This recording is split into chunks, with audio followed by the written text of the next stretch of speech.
with the Bishop's Choir. Hey. Welcome. How you doing? Good. I've been playing basically all my life. I started playing the drums at the age of 5, and actually at the age of 7, I started playing on the road with my father-in-law. Okay.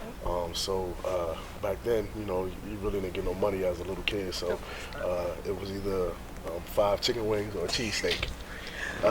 So that's how I got my start, and then I actually joined our church, which is Cathedral Fellowship Ministries, and the director at the time, he went out to church for some reason, I don't know why, and the choir got called up to sing, and the other drummer was at church, and so they said, well, you got to direct, and from that point on to now, I've been director of the choir. We get calls to go out and sing every week. But we turn them down most of the time because we're a church choir.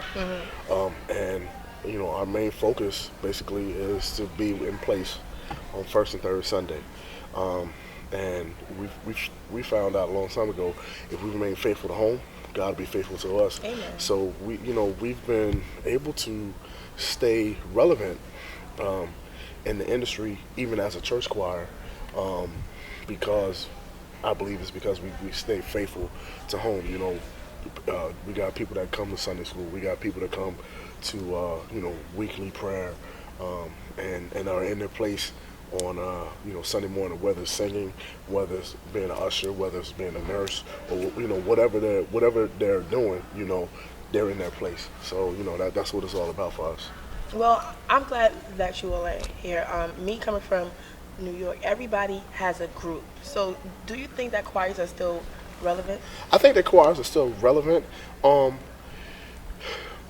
The issue is, and I say this all the time, and I just said it recently on Facebook, the industry, because it's so cheaper to bring in a smaller group, they don't want to really take the bill on and paying for 40 to 50 voices to come. Okay. So, even if you look at it now, Bishop Walker, he's been in the game forever.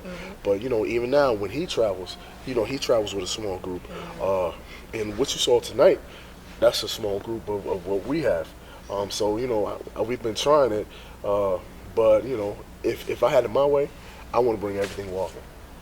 Everything walking, because it shows that the choir is not dead. You got Dexter Walker and Zion Movement from Chicago. It's about 1,000 of them.